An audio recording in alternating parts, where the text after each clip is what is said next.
Welcome to Toffee TV. This is your comments from the Burnley game, unfortunately. Let's see what you fine people have had to say about the game. Captain Boogaloo, well, that's just a tremendous start. So where do you start with this shambles? Tom Davies gives the ball away with alarming regularity. No creativity in midfield. Gylfi is our most creative player. He's subbed. Worst defence I've ever witnessed. I'm 57. Too many young players who aren't showing initial potential. I tend to disagree with that last comment. Also, Tom Davies. I think Tom Davies is one of the most positive players we've got at the club. I do agree, does give the ball away too much, and he really needs to get rid of that. But does he have anyone telling him? Does he have anyone pushing him? The defence, yes, is awful. Is awful. I thought we showed quite a lot of creativity in the first half on Saturday. It's more the worry that it was completely switched to the off position in the second half. Yes, Gylfi Sigurdsson was subbed, which is ridiculous. But going back to the defence is just awful, just absolutely awful. Jeffrey Martin, I thought we had the game after the goal, but as usual, once the opposition scores, the fight is over and the shit passing, erratic clearances, etc. begin. Same old story. Subs, well, know how that goes. Summer, goodbye to Keane, Williams, Nias, Martinez, Schneiderlin at minimum. Come on, you Blues.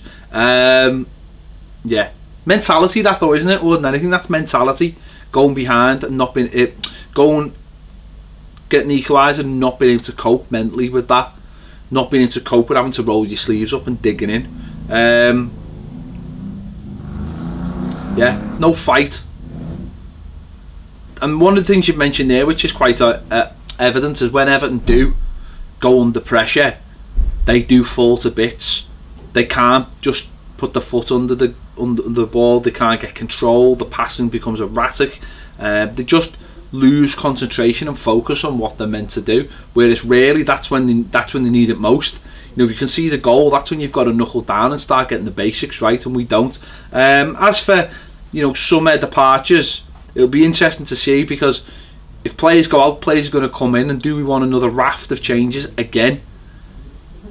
We'll wait and see.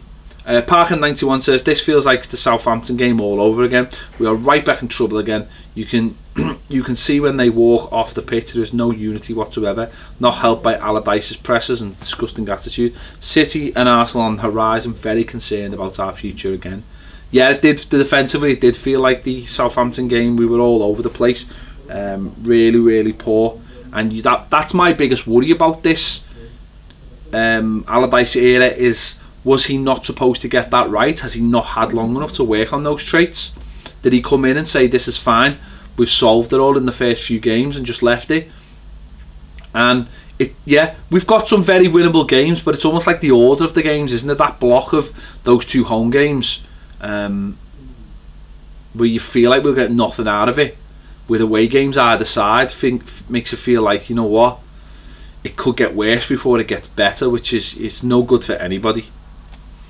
James Dunlop says, it's got to the point in me wishing that David Moyes never left. The first Martin season was superb, but ever since that we have been nothing but shite. This is why we are mentioned in the same bracket as Southampton, Bournemouth and Swansea. We used to be a big club back in the 80s. The players need to take a good look at themselves and will drive both Keane and Williams up to Sunderland. That is their level. I am 20 years old right now, and out of the Everton side I've witnessed, this is the worst side I can ever seen. I bet the board are sleeping well every night, especially Ken Wright, thinking everything is good. All that romantic shite. Mashiri really needs to find a proper manager. Not fucking good enough yet again. Do you know what? I don't think Ken Wright would think this was good at all, because if he's anything, he's an Evertonian, so I don't think he would find it right. Yeah, being 20 years old, I can imagine this is the worst Everton side you've seen. And you know what? It's not far from being the worst Everton side I've ever seen, because there's nothing in it. You can have bad players, but you can have a unity, a desire, a hunger to get you through games, which is what we're seeing from some teams in the Premier League at the moment. We've got none of that. We have got nothing like that, and that's the most worrying. That is the most worrying thing for me, is that going into the last 9 games of the season, I think we look one of the most divided teams in the Premier League, and that's a real worry when other teams are pulling it together. Sometimes, you know, having that unity you can overcome better sides, and it's been proven with us. It doesn't matter how many good players we've got, we're only as good as our weakest player, and that's what we look like at the moment. So only you know, a win on Saturday is going to arrest those fears. Tanksy says, decent first start, then back to the shit we are used to all season. We have the 3 worst defenders in the league, and Williams, Keane and Martina. It hasn't worked all season with them. Why not play Murray, Holgate and Baines? Sack the fool now before it's too late. He was smiling in the post-match interview. Fucking arrogant prick. Another fucked up weekend. Well done, Everton. Take a bow. I'm hoping that those 3 players won't be in the side, or at least two of those players won't be. Well, we know Williams won't be, but hopefully Martina won't be as well. Hopefully Jagielka will be back. And it's sad that we're saying these things, that, you know, we want Jagielka back, but that's just the way it is. We need some stability in that back line, and hopefully, you know, if we get Coleman back regularly now, and Baines back regularly now, and you know, Jagielka and maybe Keane, or maybe Funes Mori, let's say, then who's to say we can't have that back 4 for the rest of the season and get some stability and build from that? I think that would go a long way to sorting Everton out, is getting that a fixed back 4 for the rest of the season. Stephen Kern says, how is Sammy Lee the only person in the clubs who appears to care about what happens on the pitch? If the rest of the league weren't so dreadful, we'd be in a real relegation danger and would absolutely deserve it. Dyche is a quality manager, and Burnley absolutely deserved the win. Get rid of Allardyce and Walsh today and put some kid in who'd put some football manager in charge until the end of the season. Walcott and Toshin must be questioning their life decisions. Well, on that final point, you know, Walcott could have easily won the game for us on Saturday and didn't, so you know, you got to think about that as well. Sammy Lee, yeah, well, he gets very excited, doesn't he? Other people choose to show their emotions in other ways. Some people don't show their emotions. Some people don't have emotions. Some people are just here for the money. Yeah, it is a good job the league's crap. Otherwise, we would be in worse mire. But I'm certainly don't think we're out of it yet. We need another. For me, and well, obviously 2 wins would do the job, but we need to get 40 points as soon as we can, to be honest. Carl Parsons says, thank the Lord this is a shockingly bad league this season, because I'm telling you right now, we're not be out. We would be deep in the mire. Do I think we will go down? No, but only just. I think we will seek 4 points from the rest of our fixtures and finish around 15, 16th, a position that actually flatters us. Look, you got it right. Everyone is to blame, but lads, you also need to point the finger in the direction of the corridors of power, because we were inept there as we are on the pitch. Our absolutely abysmal recruitment policy has to stop. Finally, Ped, my lad broke my heart early on the season when he said, Dad, I don't give a fuck anymore. Your son shouldn't be swearing like that. You know, we need to sort that out. It's bad parenting, that. Unless he's like 25. I'm beginning to understand what he meant. No, that's it. Apathy, isn't it? That's the thing. Keep the fire burning, even if it's just to call people names. Keep it burning, because the minute we all stop caring, the minute Everton falls to bits, because no one else is propping it up, let's be honest. And you know what, listen, we do point our fingers at the corridors of power, because if the blame deservedly needs to be on them as well. They got us into this terrible position in the first place, so don't worry, we firmly pointed that way. Mike Old Swan, is your second name Old Swan, or is it Mike Old Swan? Because if your name's Mike Old Swan, that's impressive. Yeah. Peds, you are proof that if you don't laugh, then you have to cry. We are a comedy act. Because you laugh. I don't know how to take that, Baz. Just laugh.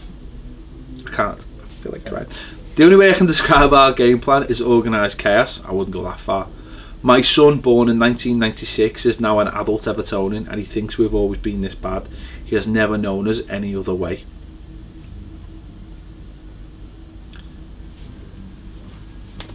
Yeah, we are. We're bad. We're pretty bad, aren't we? Yeah. I feel very sad now.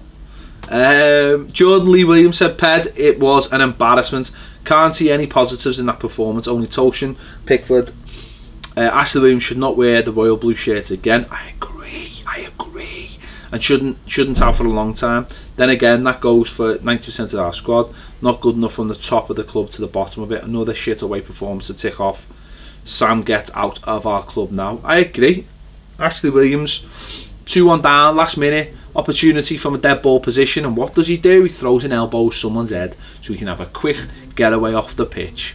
I bet he probably wish he drove to the ground as well, so he could have been halfway down, the M62 or whatever, the M6 by the time the game actually finished. It's not good enough, is it? It's crap. Andrew Wilson says might just watch other TV programmes instead for the rest of the season. These players couldn't be asked about getting results, so why should we? Watching paint dry is more inspirational and interesting than watching us try to play football. Yeah, but have you ever tried to take your mind off Everton? You can't. You just can't do it. You can only do it organically. If you try and do something to take your mind off Everton, your mind will just drift back to Everton, and the thing you're doing, you won't do. So that's really pointless. You might as well face it head on and just watch loads of our videos instead. That's the best thing to do. But the thing about Everton is you're either in or you're out. You can't be half in. You've got to be fully in. Like a lot of things in life, it's better to be fully in, because you just won't get the results if you're only half in. If you just put the tip in, you're not satisfying anyone. What? That's what I do to not think about Everton. It works. Sipping. Balls deep. Pass. Ball Street. Ball Street. Yeah. I'd say something else. Yeah. Watch a lot of Ball Street. Yeah. That's it. Yeah. Reason 8 says, what a shocker, the lads fall to bits away from home. I don't know why I'm so disappointed by the result. I should know better this season than to think we're capable of taking the game to the opposition. Squeaky bum time for us if we don't do Brighton and Stoke. Yeah, it will be, because them fixtures coming up after, City and Liverpool. Oh, don't do this to us, Everton, please. Just get it sorted. Just get the results, get the points on the table, and then we can just sit here and moan, but moan in the safety that we know, the knowledge that we know we're safe. I can't, sleepless, look at me, bags under my eyes. Ratik Patel says, Ashley Williams and Snyder have to be the first 2 players offloaded this summer. I can't stand another minute watching those pricks. For me, the race to 7th is over. Yeah, it's over. We might as well be having a race to the moon with Russia. Burnley are now 6 points ahead of us. It's important that we win our winnable home games, get to 40 points and plan for the summer. I couldn't be asked about Stoke away or any other away game for the matter. Their players are probably going to fight for their lives, and I believe that they can beat us. I have no confidence in the team winning another away game this season. I don't. If I'm honest, I don't, because the players don't look like they've got the mental strength to win those games. We just have to come out on Saturday and win. Whatever it takes to win on Saturday, we must win. It's as simple as that. Get that win, and you're thinking then we need one more win, and then you're thinking Stoke could be the one. If you get a point away, Stoke, you've stopped them getting the 3 points, and we've got a point, and you're thinking then it's nearly done. People will be more positive, and hopefully will relax. I bet the minute this team, hopefully, touch wood, is safe, they'll relax, and I think if we had 40 points by now, we'd have beat Burnley, we'd have beaten Watford. I really do. I think mentally this team are weak, and that's half of the problem. I think if you're relaxed in games, you're more likely to win them.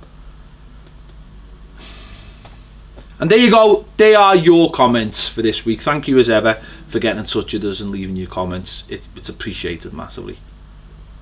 Don't forget, after the game against Brighton, do the same. Hopefully there'll be more positive, there'll be more energy, and everyone will be saying, wasn't that 4-0 win magnificent? 4-1. Please. We'll see you later.